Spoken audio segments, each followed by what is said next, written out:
Mr. Choi, how are you? Good evening, sir. Hi, I can hear you clear. Great, that's good. Very good. Wonderful, wonderful. So we'll be starting in about 10 minutes time. Okay. By the time audience will be there, Yep. hopefully. So we are just on the WhatsApp, messaging everyone around. No worries. We are early. Yes, yes. Yes.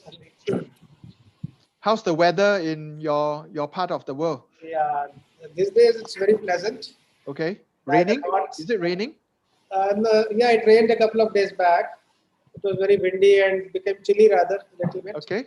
But now again it's a little warm and Okay. very pleasant rather. I would Very say. good. We don't need AC here, but in a couple of weeks' time, ACs will be on. Oh, okay. Becoming warmer by the day. Yeah. Yeah. Good, good, good. Yeah.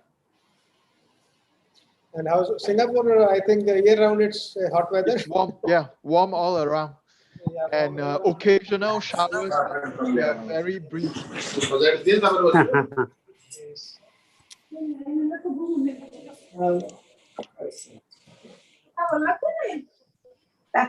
See, many people are joining very fast.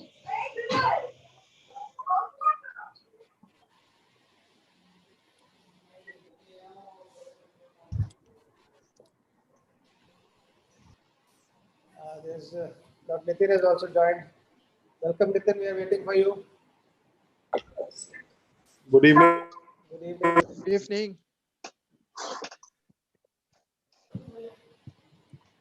Yes, sir. So, good evening, Dr. Chan. How are you? I'm good. Thank you. Nitin, how are you? Good, good, sir. Good, sir. Yeah, Nitin, yeah. you are the host now. You can admit all the participants and Okay. you can coordinate now. Right, sir. Right, sir. Thank you, Ravi. Thank you for the Right. Okay. efforts Thank and you, sir. the coordination shown to us. Thank you, Ravi.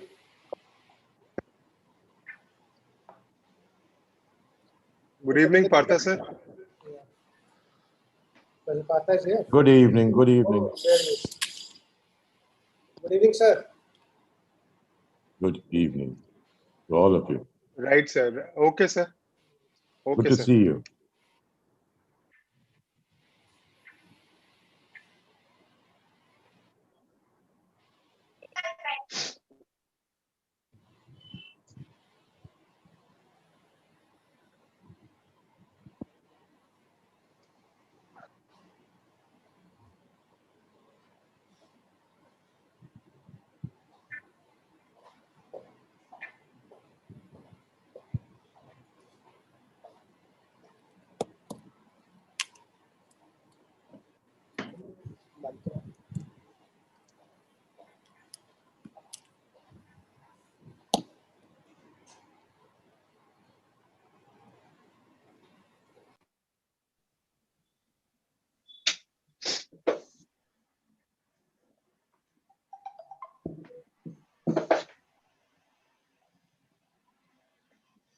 So, just to begin, Nitin, just to discuss with you, Yes.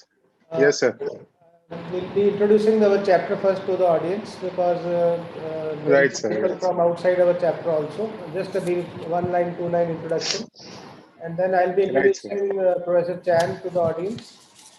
Correct, correct, sir. Then Dr. Chan will take over for the lecture. Absolutely And correct. then you will be Absolutely correct. coordinating, and Dr. Anjan Dua will be coordinating with the chat box, and you will be noting down the questions, and then it will be your show till he concludes. Right, sir. Okay. Yes, sir. Good. Is that okay, Dr. Chan? Yes. Perfect. Right, sir. Right, sir. So another 5 minutes to go before we can start the session. Okay. I think we should start right on time, regardless of the number of audience. We'll be spending 5-10 minutes for the introduction and all. And then by that time, I think we'll have adequate audience. What do you say, Dr. Chikin? Yes, that's good. Yeah. Absolutely, sir. Absolutely. We'll do that.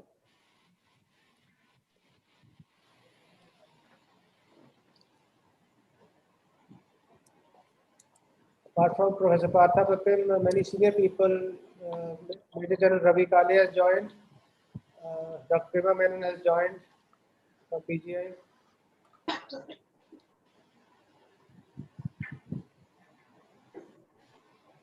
And there are many people whom I don't know by names. Yeah, because Dr. Miglani, there would be some who are not member of this chapter Yes, sir. Yes, because sir. I have spread the news in the West Bengal Pediatric Surgery Yes, sir. group. Yes. So there would be few trainees and all who would be interested Yes, sir. in Yes. listening to Professor Chan. That's right. That's right. So, yeah. Many people who are not members are interested in listening to Professor Chan because Yeah. he's a kind of a celebrity in pediatric oncological surgical field, and many of IAPS members will become members of APSO very soon. Mm-hmm. Our PC has worked hard to encourage everybody to become members, and we hope to that this chapter will grow from a undernourished baby to a well-fed baby very soon. Mm-hmm. So you want TPN? No, it's enteral feeding now. There is the first dose that's going. Yeah, because Krishnan and Anjan are the people who can just, enroll a lot of members. Yes, yes. No, the purpose of the conference is to generate interest among the audience.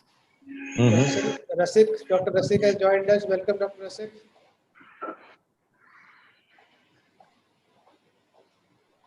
And Hi. how are you? Hi, Good Rasik. evening, sir. मिलके आई आप symptomatic की है की साड़ी निकाल लो ये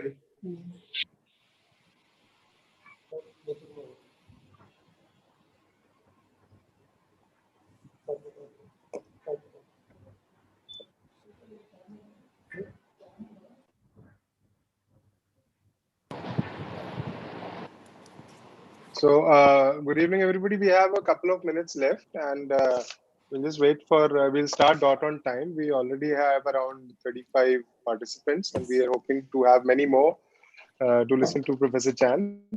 And it's, I think, very laudable efforts by the EC of the Association of Pediatric Oncological Surgery, and the support from IAPS, from Dr. Ravi Ramadwar and Dr. Ravi Kanodia. They've been kind enough to help us organize this, and I'll welcome our president, Dr. Ravi Ramadwar. Thank you, sir, for joining in. Good evening, sir. Welcome, Dr. Ravi. Hello, good evening. How are you all? Very fine. Thank you for joining Good, sir. us. My pleasure, sir. Looking forward to a wonderful talk. I'm looking forward, yeah. Yes, you can carry on. You can keep on talking till the time we reach the starting time. Yeah, we are just about there. Less than a minute now.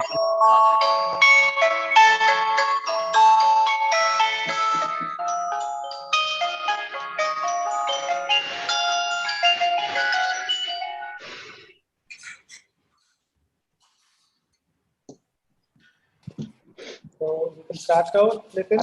Yes, sir. So, okay. Good evening, everybody, formally, and welcome to the first APSO webinar. And it is a part of, it is the first of many interesting academic activities which the APSO Executive Committee has outlined for over the year. And one of them is uh, lectures and webinars by personalities who are very eminent in their field of pediatric oncology and pediatric oncosurgery.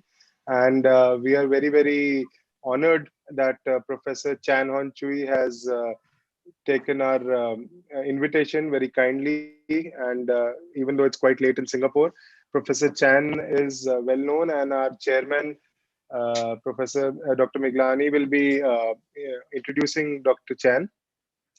Before, sir, I hand over to Miglani, sir. I think most of the EC members of the APSO are on board, and they've all joined in. And special thanks to Professor Sushmita Bhatnagar, who is the immediate past chairman and the chairman-elect, and the EC members, Professor Krishnamohan from Chennai, Dr. Anjan Dua from Delhi, Dr. Basant from Lucknow, Dr.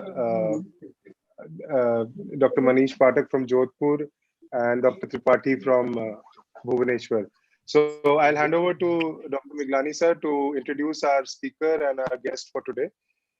And welcome Professor Mahajan sir from PGI. Uh, I'll hand over to Dr. Miglani sir. Thank you, Nitin. Thank you so much. Very good evening to all the participants in the first APSO seminar that we are holding today. And just a few words about APSO, because there are many people who are not members of APSO as yet. APSO stands for Association of Pediatric Surgical Oncology. The former name was SOS, Surgical Oncology Section of IAPS. So now the new rechristening is of APSO. And this chapter was handed out to me by Dr. Sushmita Bhatnagar a couple of months back, when we had only 128 regular members and some associate members. The purpose of holding academics is to make more and more people encouraged to join APSO, because pediatric oncology has to have cutting edge knowledge, and we are very privileged that today we have a very eminent speaker, Professor Sean Han Chui from Singapore, who will be delivering his talk today. Just a few words. I won't take longer time to introduce Professor Chui. He doesn't need any introduction to pediatric oncology sector. Nitin, can you mute all the people, please? Nitin? There's disturbance, yeah. Dr. Chui, I request all the speakers to please mute themselves, and I'll do that for everybody else. Dr. Sean Han Chui graduated from the National University of Singapore with MBBS in 1990. He subsequently completed his basic surgical training and obtained his fellowship diploma in surgery from the Royal College of Surgeons in Glasgow, that is FRCS. He underwent advanced surgical training in pediatric surgery under the Academy of Medicine, Singapore.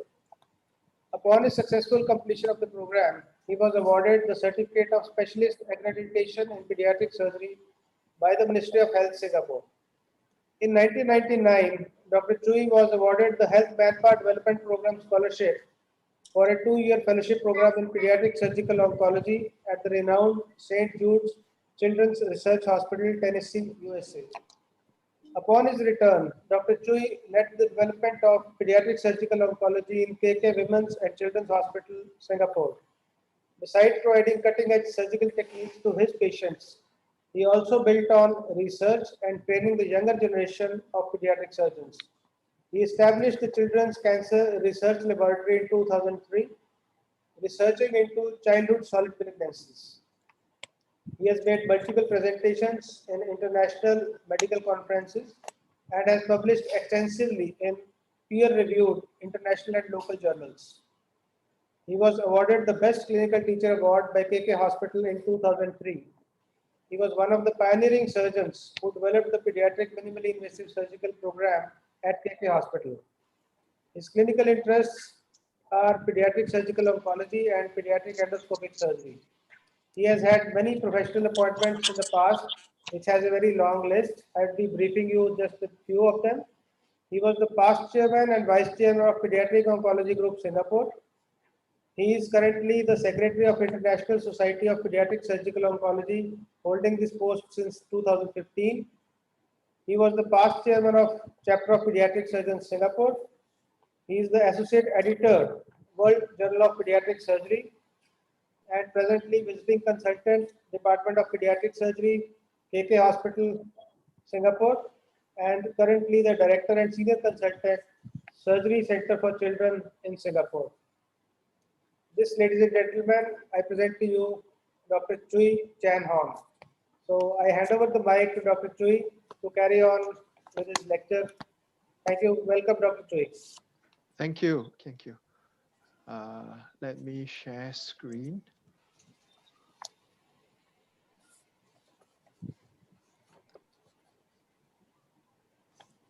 His topic for today is management of thoracic neuroblastoma. Can you help me? Can you let me share screen, the organizer? Yes, sir. Host? You can just go ahead and share screen, sir. Share your screen, sir. Okay, I got it now.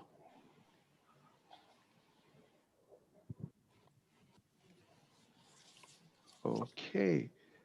All right. Good evening to everyone. I'm very honored to be starting this series of webinars by the Association of Pediatric Surgical Oncology in India. I thank Dr. Nitin Peters as well as Dr. Miglanis for their kind invitation. I think as part of APSO, International Society of Pediatric Surgical Oncology, we are always hoping that we can reach out, network, and learn from each other, and so as to be able to benefit our patients. Okay, so without further ado, let me continue. Start with my talk. Today's talk is on management of thoracic neuroblastoma. Now, APSO has its focus on ensuring that each child with cancer has access to the state-of-art surgical management by advancing medical education in pediatric surgical oncology. Now, so we are talking about thoracic neuroblastoma, and is this group that's thoracic located neuroblastoma are usually associated with better outcome, and that's what was first written by Professor Suita. And so we believe that it is because the biology of this group of tumors are better ones. However, when these neuroblastomas in the thorax come with metastatic disease, high risk biological factors, they all have poor prognosis, as poor as what we see in the other regions. So the incidence of thoracic neuroblastoma is about 15 to 20%. And we usually like to classify them into the apical region of the thorax, the mid-thoracic region, then the cross compartments ones like cervical thoracic and the thoracoabdominal neuroblastomas. So the thorax is a very peculiar cavity. Its contents includes what's mainly in the posterior mediastinum, as we are going to deal with right now, and they are usually the paravertebral structures. And there are also other areas like secondary lung metastases, lymph node metastases. At the same time, the blood vessels within the mediastinum is a challenging feature of this area. The structure is unique. There's a right and a left hemithorax separated by a mediastinum. And so it is unlike the abdominal cavity whereby you make one incision, you can see everything. In the thorax, you have to plan for the right thoracic exploration. And if there's actually tumor on the other side, you probably have to open the other side as well.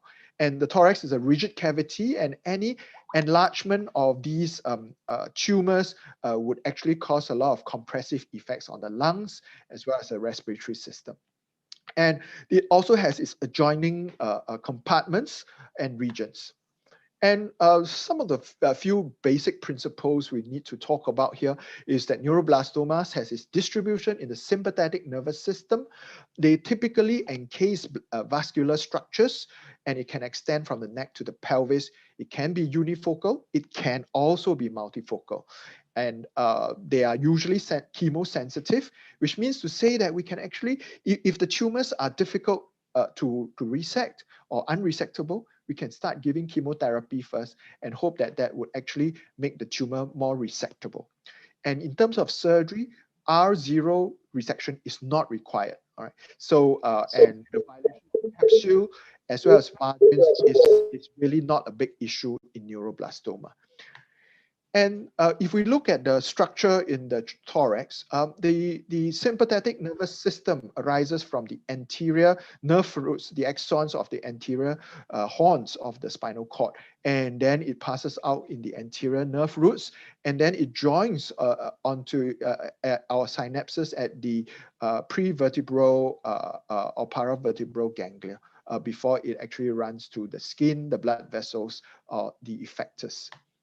And if the other very important factor here for us to consider is its relationship to the aorta.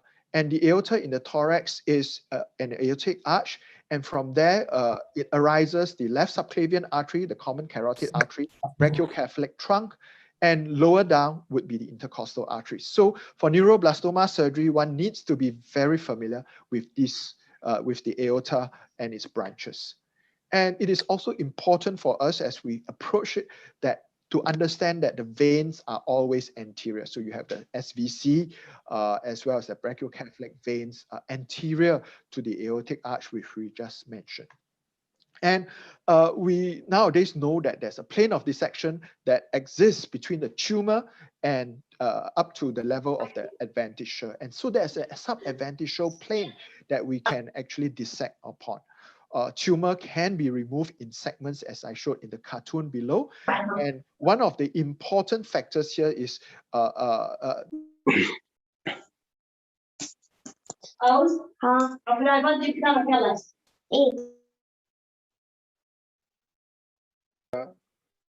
Professor Chan, you need to unmute yourself. You've been muted by mistake.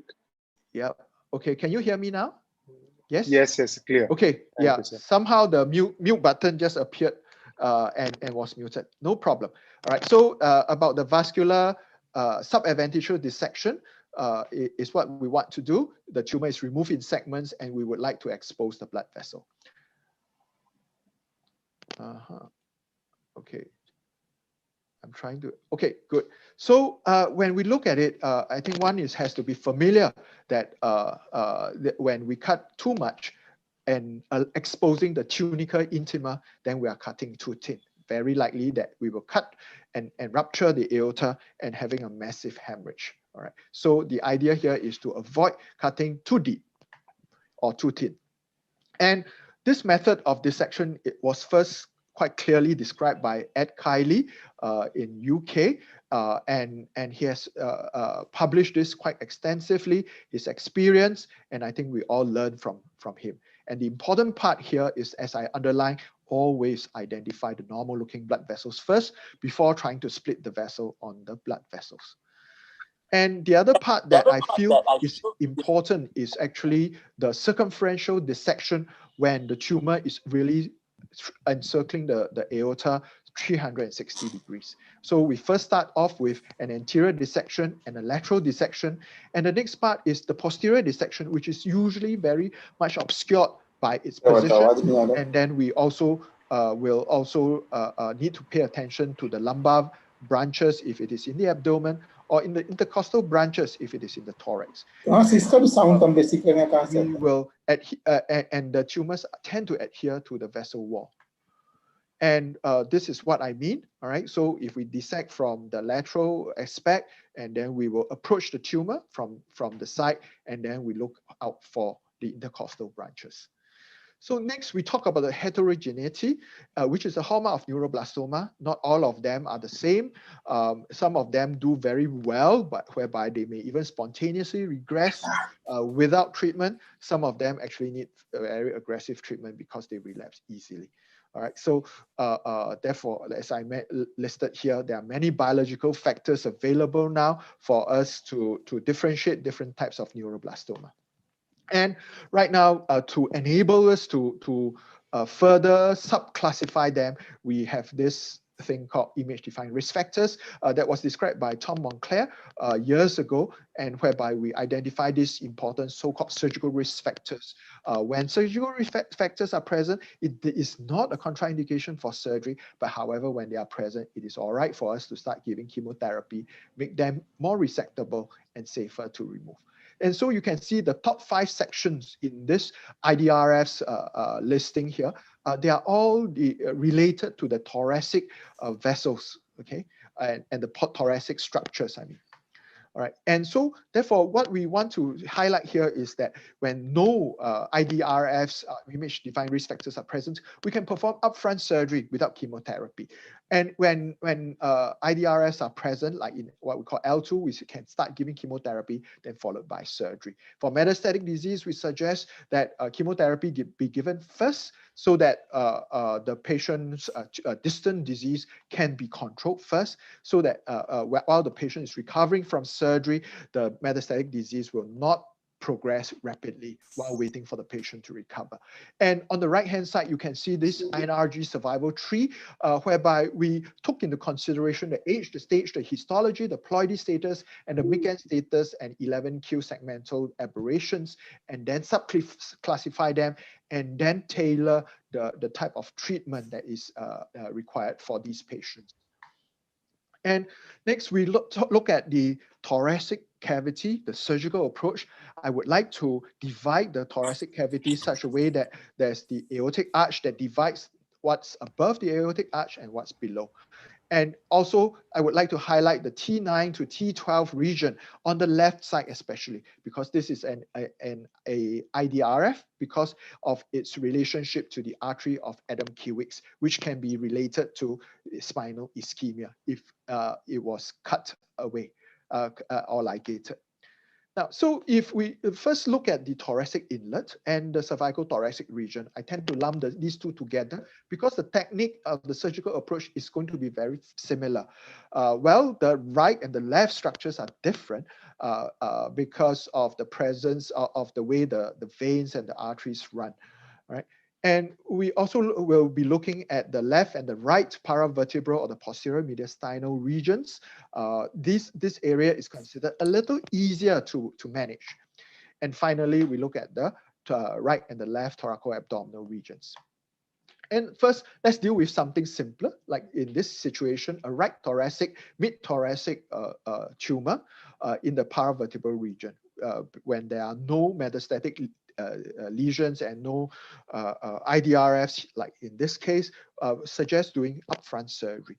And this can be approached by using the posterolateral thoracotomy, or some would like to use the endoscopic means, use a thoracoscopic resection, which I think is definitely feasible. Next, if we look at the left-hand side, we look at the scans in this situation, same, as long as there are no other contraindications, this can be done with a posterolateral thoracotomy or a minimally invasive surgery as well.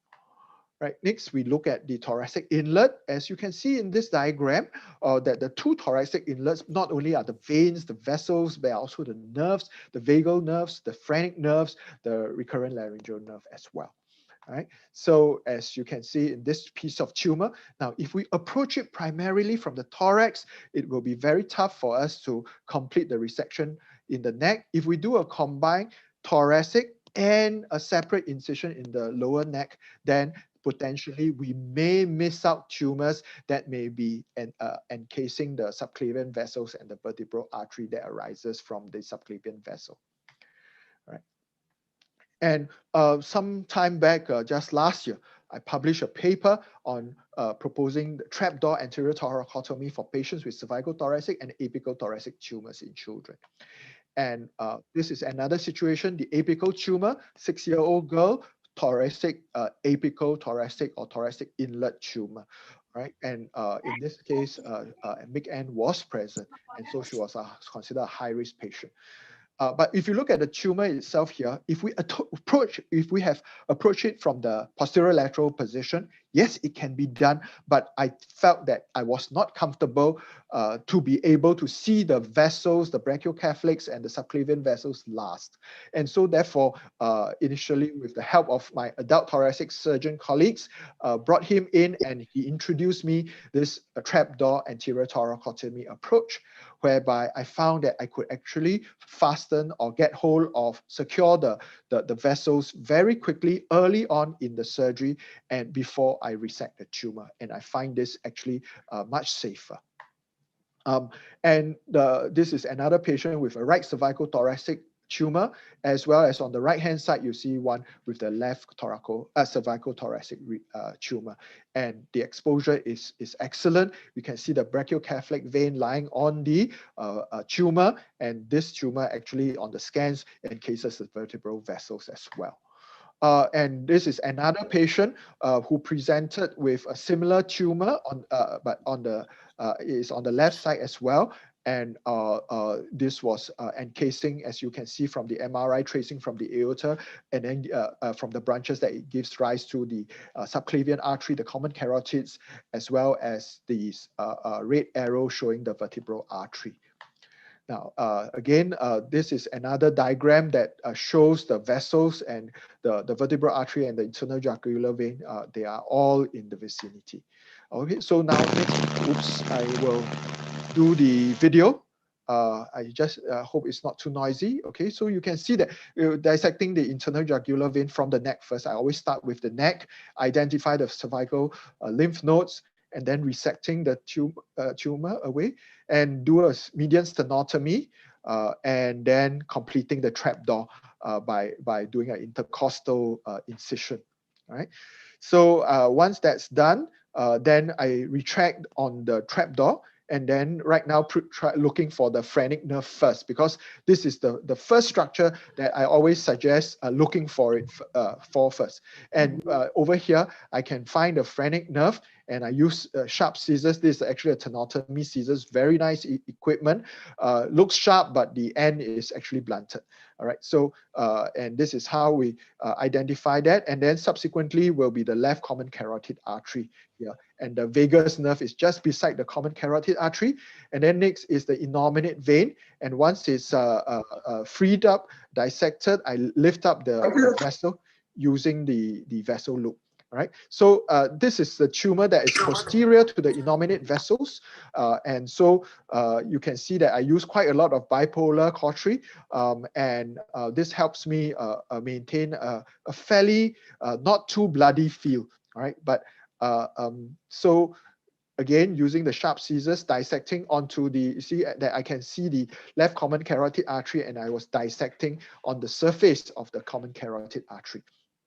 And once that happens, I identify the full length of the common carotid artery. And right now I'm dissecting onto the vagus nerve, which I trace right from the top, from the neck, which was most obvious in this case. And then I use an artery forceps, dissected onto the surface of the nerve sheath, and using scissors, splitting the tumor around it. Okay, so remember, for neuroblastoma, we are allowed to split the tumor. It doesn't matter if there's spillage, because the spillage do not usually implant onto the other parts of the body. All right, so it is definitely safe to split the tumor. Don't worry about spillage. Okay, it doesn't cause problems. All right, so next, again, trying to dissect the left common carotid artery again.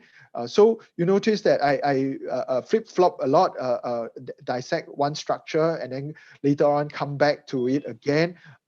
Main idea is to feel safe and comfortable in whatever we dissect. So next, you're looking for the subclavian artery. You can see that behind, posterior to the common carotid artery, from the arch of the aorta arises the left subclavian artery, and splitting the tumor around the subclavian artery. And then next, behind the subclavian artery is the tumor that's lying on the vertebral bone, and now dissecting the tumor away from the prevertebral fascia, and cutting the tumor away. And so this part, after removing the tumor, again, I like to, if the tumor is too big, I like to downsize it, and so as to create more space for myself. And then next, I'm really looking for the vertebral artery, because remember from the scan, we remembered that the vertebral artery was actually encased by the tumor. And so the vertebral artery, I trace it from the subclavian artery and trace it laterally. And then we will find the vertebral artery, as you can see in this case. All right, the vertebral artery is seen, same thing, from the clear part, dissect to the hidden part. And the vertebral artery in this case is dissected free from the tumor that was encasing it. All right, so yes, so this is where I will stop this video. Now, so that was cervical thoracic tumor with a trapdoor incision.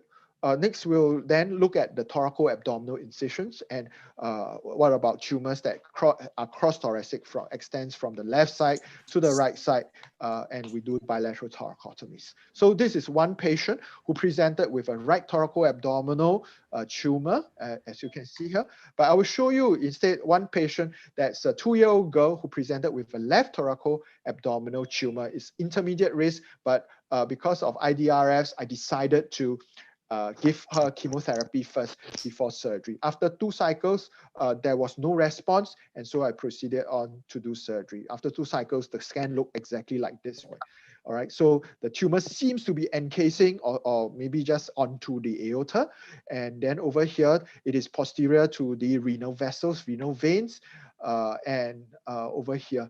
All right, so and this approach is put the patient in the lateral decubitus position, do a first posterior lateral thoracotomy incision, and then extending it downwards, cut through the ribs, and then extending it to the abdominal part of it.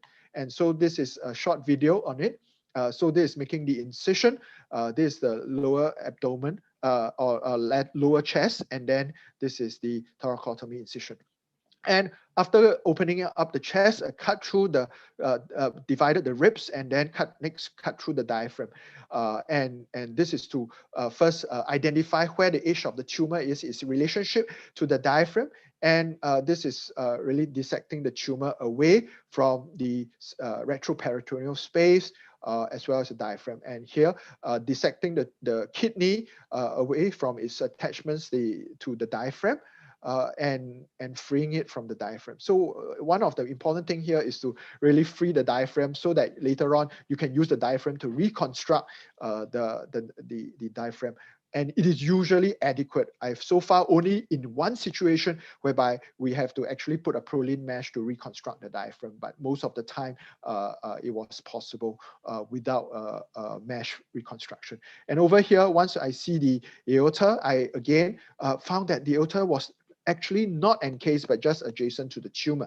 And so there's a plane of dissection, and holding on to the soft tissue near the aorta, I dissected it. So over here, after that, I also hope to preserve some of the intercostal vessels, and then I decided to split the tumor after identifying the intercostal vessels. All right, so and same thing, the tumor is just too big. I decided to downsize it, and then after that, I removed the tumor in segments.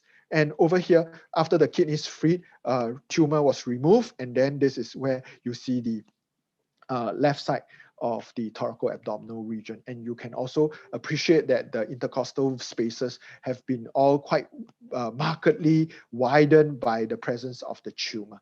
So again, this is an approach which I find very useful. Again, I have colleagues who feel that they should actually perform this surgery with a thoracotomy approach, and then after that do a separate abdominal incision. I think no hard and fast rule, as long as you can complete the job and resect it well and resect it safely. I find that this method has the advantage that I can get above the aorta, and I can also have access to the lower part of the aorta. And this allows me to be more confident in dissecting it. All right, next, looking at the bilateral one with bilateral thoracotomy. So in this patient, whereby you can see that the tumor was encasing the aorta, the lower aorta, and it seems to be on both sides. And if just purely approaching it from the left thoracoabdominal approach, then I believe that I would have left quite a significant amount of tumor on the right side. I was hoping initially when I started that the tumor can come off quite easily on the right side, but no, in this case, the tumor was very adherent to the aorta. And this case always reminds me, because I learned a very important lesson here. And it was so difficult to identify the intercostals that I had to ligate nearly all of them. And at the end of the surgery, the patient, I think it was only a day later that we realized that the patient was paralyzed in the lower part of the body. And obviously, the artery of Adam Kiewicz was present in this case. And during the dissection, because the posterior intercostal artery was ligated, and as a result of that, the patient developed spinal ischemia. So I think my colleagues in Germany, like Jörg Fuchs, in his center in Tübingen, has proposed that we use spinal angiography because this could help us identify the hairpin sign that you can see on the left-hand side here that is typical of an artery of Adam Kiewicz. Or in Boston, Bob Schamberger's group are using intraarterial CT angiography, where they feel that you can actually identify the hairpin sign again. So if we can see this artery of Adam Kiewicz, what can we do? We can certainly advise the patient of the risk. We may want to cut less, preserve the posterior intercostal artery, or so as not to end up having a patient that will be wheelchair bound for the rest of his or her life. All right, next we look at this patient, a 2-year-old boy who had neuroblastoma, and the typical position in this situation are the retrocrural area and the para-aortic region. As you can see in the yellow arrow here, the tumor is actually under the the diaphragmatic crus, and so after chemotherapy, because this is a mid-end tumor, we gave the tumor actually responded to chemotherapy quite well, and tumor actually reduced in size, and it is just adherent to a small circumference of the aorta.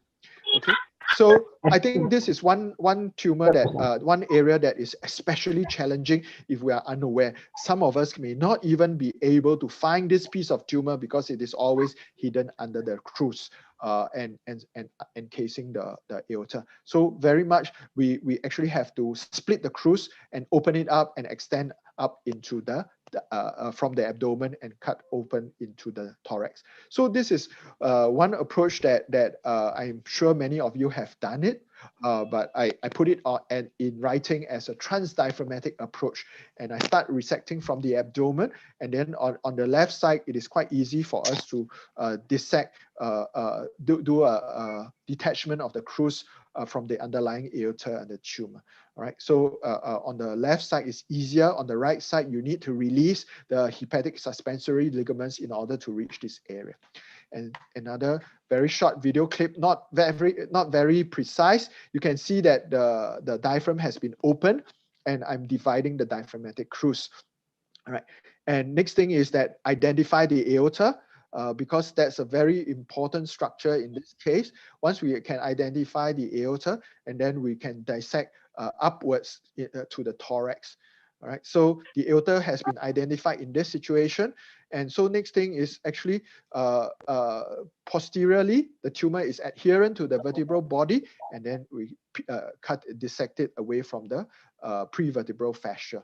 All right, and finally, you see from the last case, we worry about the intercostals. And so in this situation, I try my best. Nowadays, I always try my best to identify the intercostal arteries and try to preserve as many as possible. I think it's a good exercise if for some of you who are doing such operations to try your best to identify and preserve the intercostal arteries.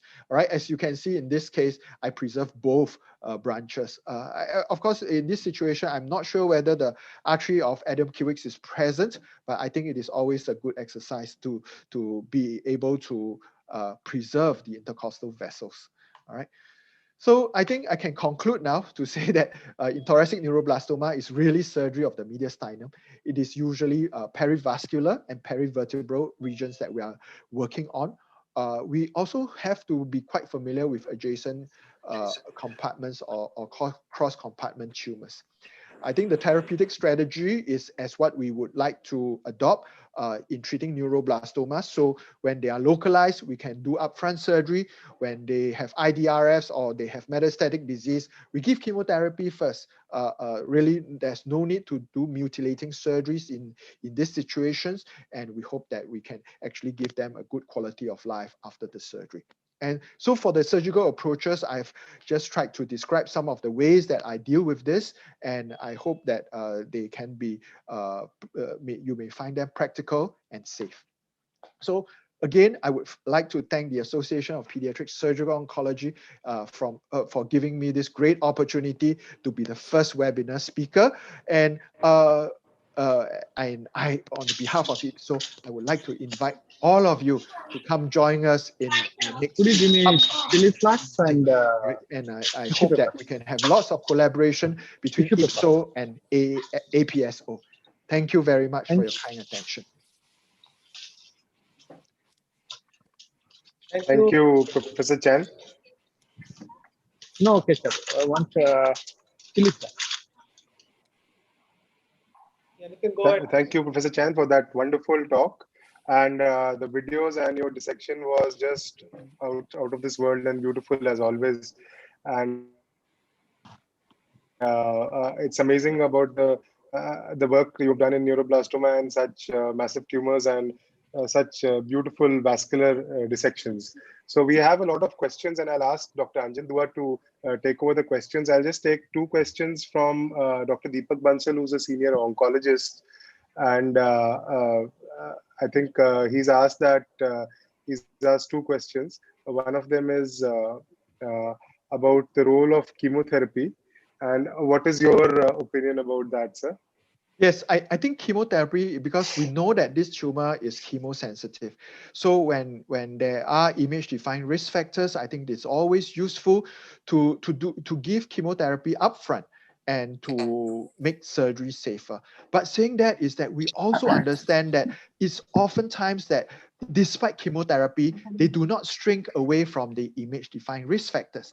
They may make the tumor smaller, they may make the tumor less vascular, but they may not shrink away from the aorta. So it may not truly make the surgery any easier. But I think once they are less vascular, it makes it more likely for us to split the tumor, have less bleeding during the surgery, and so that surgery can be completed. So I would still feel, that chemotherapy is very useful. Sir, to take his question forward, I think he says just ask in case of a large neuroblastoma with a child who is having a respiratory distress, would you prefer to go for a upfront debulking, or would you prefer to look at chemotherapeutic options? I tend to, I think it depends on where you are practicing. I think a lot depends on the circumstances. So in where I am, I know that my ICU and my oncologist can take it, can handle it. Then I would go for chemotherapy first, because I feel that sometimes debulking surgery may not be so easily controllable, especially in terms of bleeding from the tumor surface, or if we split the tumor. So I think in my setup, I would like to give chemotherapy first. Also, I'm not sure in India, but in Singapore, it's getting like US, very litigious, meaning that if we, let's say we do a surgery, do a debulking, and something happens, then my colleagues will come and ask me, so why did you not give chemotherapy first, since you know that this is a chemosensitive tumor? And so as a result of that, in a way, I'm bounded by the fact that my contemporaries support chemotherapy preoperatively. So I have to do that. Right, right. Thank you, sir. So, Dr. Anjan, if you could take up the other question, sir. Yeah, am I audible? Yes. Yes, yes, Yeah, clear. Professor Chan, before we take up the other queries, may I request you to unshare your screen so that we can see you? Actually, Oh, we are sure. able to. Yeah, yeah, Unshare. yeah. Stop share. Okay. Yeah, that's great. Professor Rasik Shah, who has been spearheading the laparoscopic surgeries in India, as Mhm. far as pediatric surgery is concerned, has a query regarding the role of thoracoscopy in mediastinal or thoracic tumors, neuroblastoma. Very good question. Thank you. I did not include the part on minimally invasive surgery. I think right now what is acceptable and what we are discussing in our regular international meetings is we would recommend doing it in small tumors, probably 5 cm or less, as well as those without image-defined risk factors. I think this is for a general advice for safety reasons. Now, I do know that I have colleagues who attempt larger tumors. I even have colleagues who use the Da Vinci to resect tumors encasing big aorta or even renal vessels. So I think, again, when we give advice, we tend to be giving advice and the criteria, the inclusion criteria will be those that we feel will be safe. So in terms of will it affect the outcome? I think in neuroblastoma, whether it is low risk group, intermediate risk group, or high risk group, I do not think that it will affect the outcome so much, whether you choose to do it thoracoscopically or you choose to do it by open surgery. Right, sir. Then we have Dr. Manoj Joshi. He has asked about your approach in a patient with mediastinal tumors with a possible a dumbbell shape maybe, which has a nerve compression and acute onset weakness. So would you like straight away give chemo or debulk the tumor, or you have any other suggestions? Right. For it, yeah. So another excellent question, because this is something that we talk about for neuroblastomas, that's the dumbbell tumors. So it is quite commonly seen, but the problem with dumbbell tumors is besides it presenting with neurological deficits, we have to consider that surgery itself can cause more associated with motor sequelae, at the same time probably also spinal deformity. So I think many years ago, I think it was in 1984, Hayes actually published a paper to say that well, we should actually give chemotherapy first if the patient has neurological deficit, and once we give chemotherapy first, the results are equal to what we see if we have done surgery.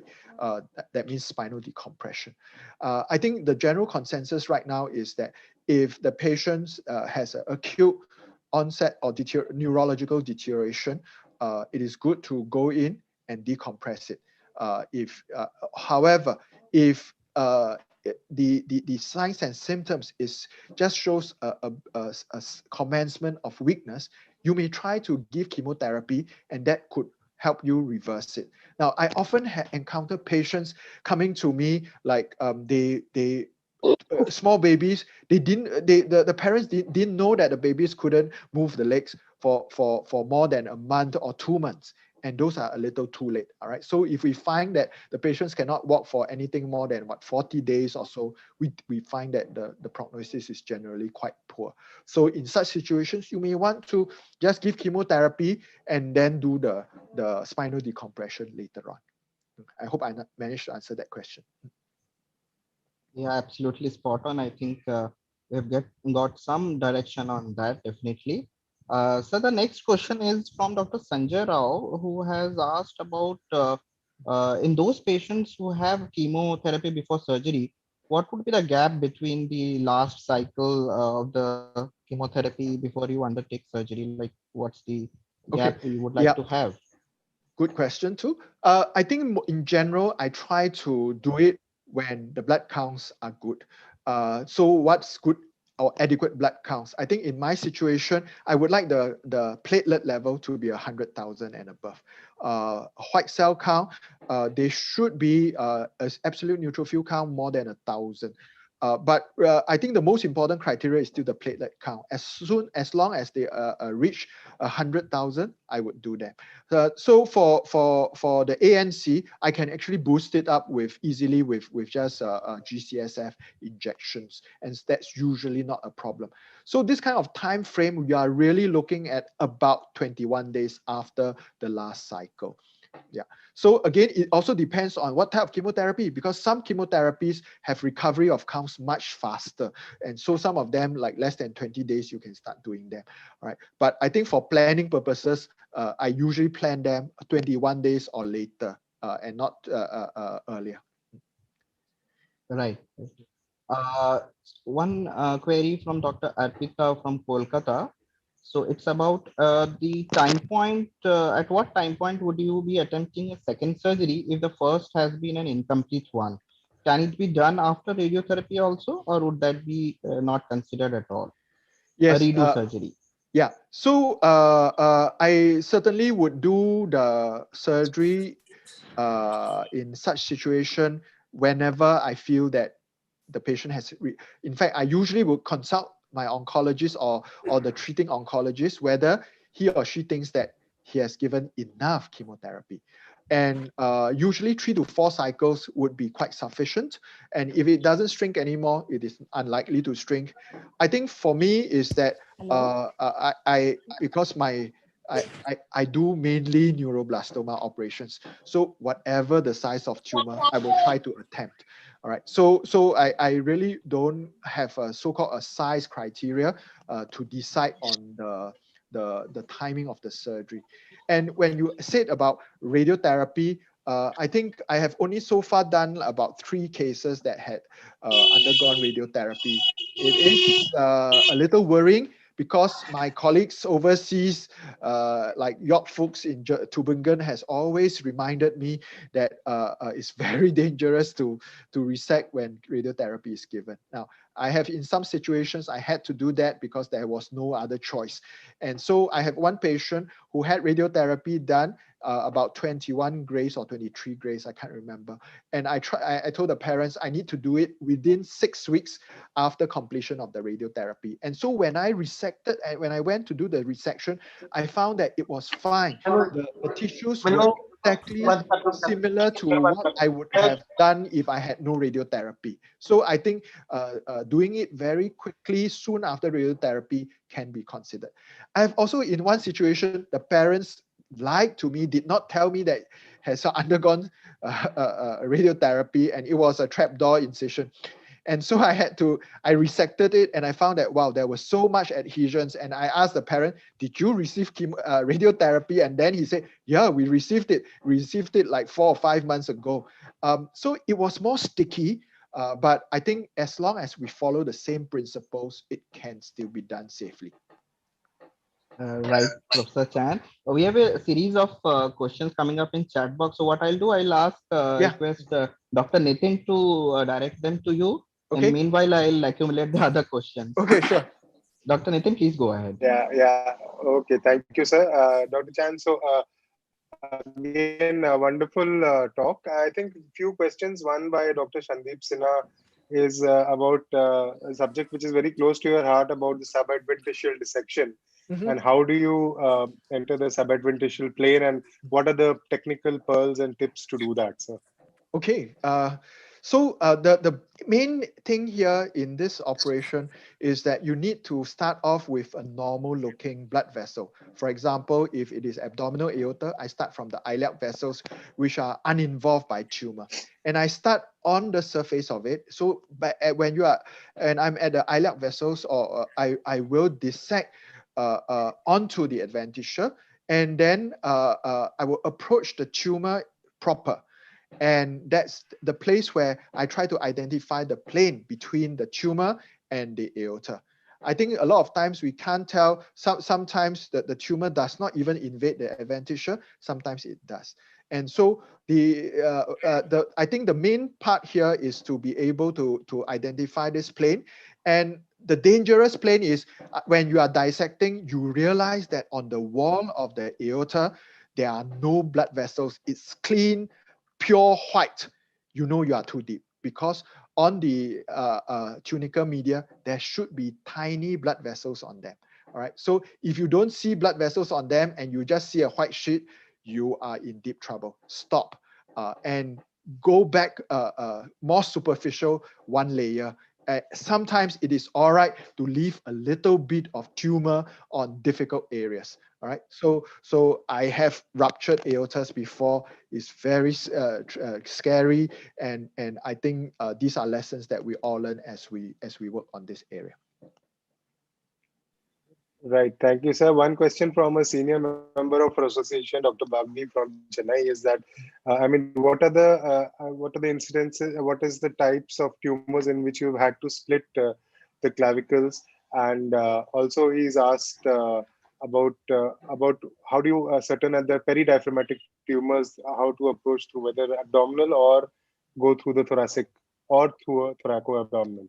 Okay, so for the cervical thoracic tumors or the apical tumors, even if they are very large, I found that I have not needed to split the clavicle, because as long as I actually perform a generous intercostal incision at the lower end, I can basically open up the whole thing like a trapdoor. Because remember, we are dealing with children. The chest wall is fairly pliable, and so it is easy to retract.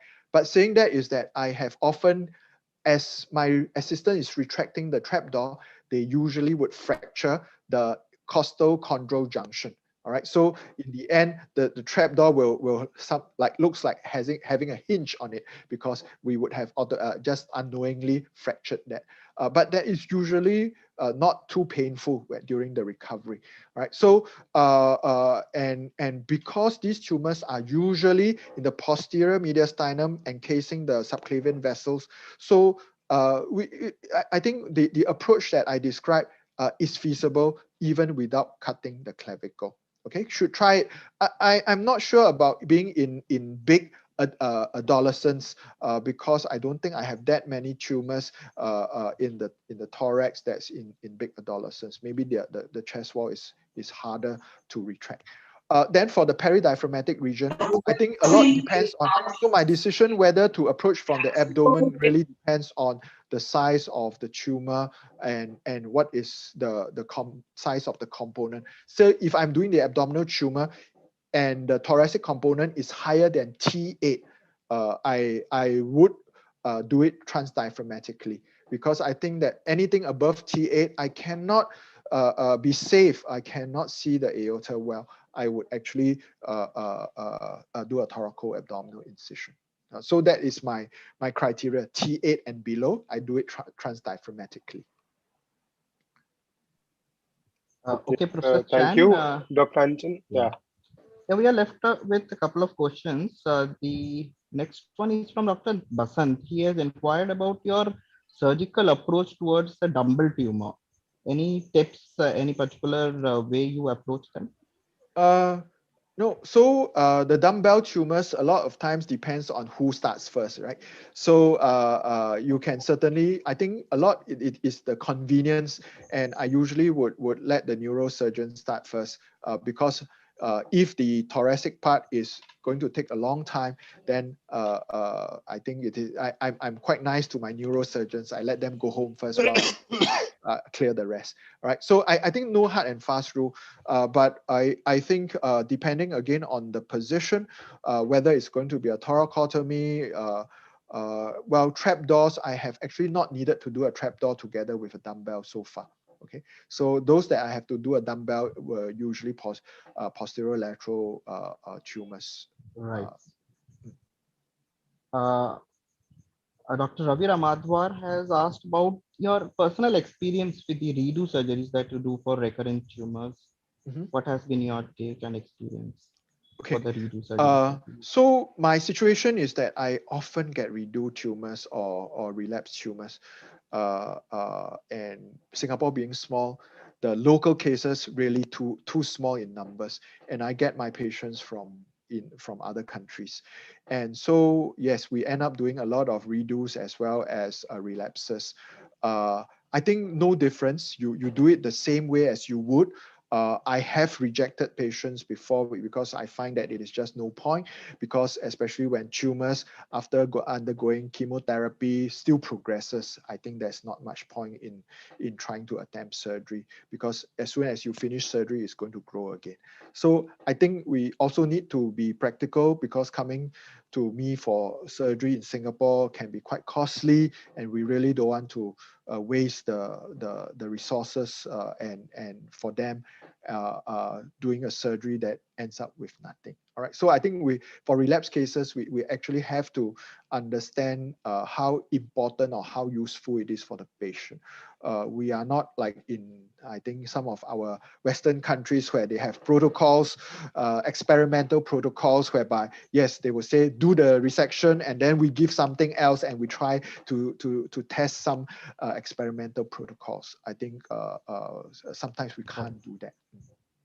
Right. Dr. Nitin, can we take maybe the last question, or do we have some more time? Yes, so we have around 3-4 minutes more. So any more questions, Right. you can please take them. So, Professor Chan, how do you do the dissection when you do the dissection around the blood vessels, the aorta or its branches? Do you take any help from any specific instrument like a Doppler or anything else? So I do not. I do not do ultrasound or Doppler intraoperatively.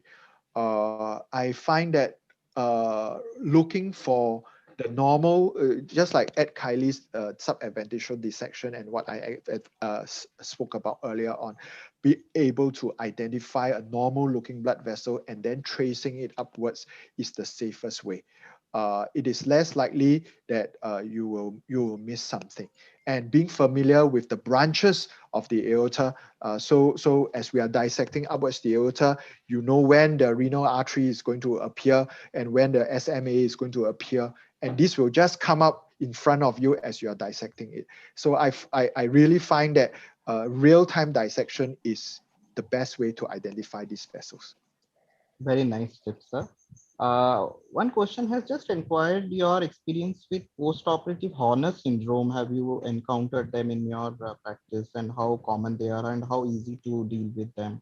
Yes, good question. I think Horner syndrome is to be expected when we do those that involves the stellate ganglia, especially those in the apical region and the cervicothoracic region.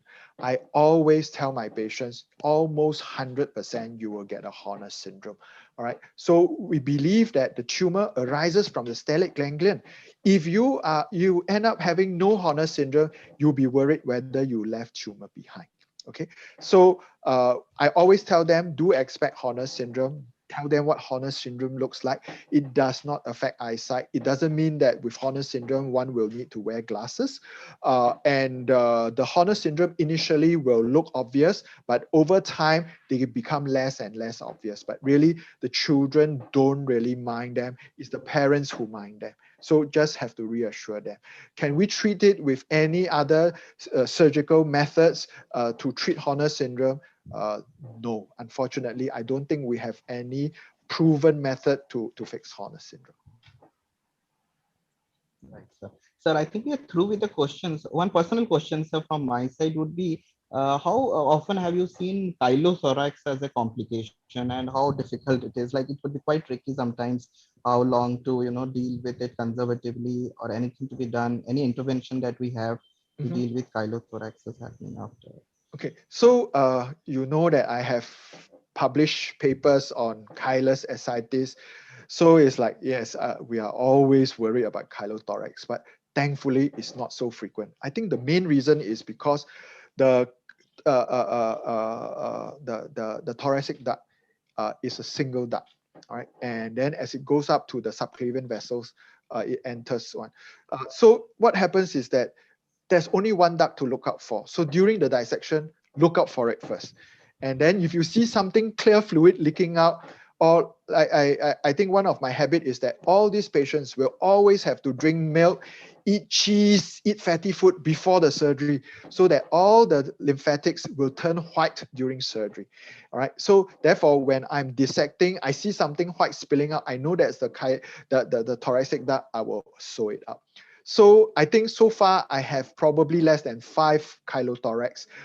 And if the patient develops a chylothorax, same thing, I do it conservatively, meaning TPN or what. But sometimes I find that because there's only one duct and it is not difficult to stitch it, I sometimes choose to just go in and sew it. But so far, I have not needed to stitch any of my chylothorax. It is only the abdominal ones that I had to stitch. So that's an awesome experience listening to you, sir. And now I hand over to Dr. Nitin for taking the proceedings further. Dr. Nitin. So again, yes, thank you, Dr. Anjan. So once again, Dr. Chan, thank you for that wonderful talk, the beautiful videos, and such meticulous dissections, especially the vascular and subadventitial dissections. It was a treat to watch all that. And we've had more than 100 participants from India, Wow. from Oman, from Singapore, from Fantastic. Pakistan. And it's been an amazing talk. And on behalf of the Association of Pediatric Surgical Oncologists, I thank you, and I thank our parent body of the Indian Association of Pediatric Surgeons, the president, Dr. Ravi Ramadwar, and Dr. Ravi Konojia, the secretary, who have been kind enough to help organizing this. And we've had many senior people, many senior teachers and senior surgeons from our country who have been part of this webinar, and I thank each one of them. I won't be able to take everybody's name. So we'll close the session, and before closing, I'll request our chairman, Dr. Miglani, to say the final words. Thank you, Dr. Miglani, sir. Yeah, thank you, Peters. Dr. Chan, it was a wonderful talk. If I have to say one word, what the talk was like, it was mesmerizing. Thank you. Nobody even blinked an eye when we were seeing your videos and we were listening to you. And it was really wonderful experience to, listen to you. Thank On you. behalf of the Association of Pediatric Surgical Oncology, a chapter of Indian Association of Pediatric Surgeons, I thank you from the core of my heart. And I also thank all the participants, especially the senior members who have logged in to listen to you. And take this opportunity here once again to request all the participants to become IAPS members, especially to become members of APSO, so that we can continue this journey of academics and we can share our experiences.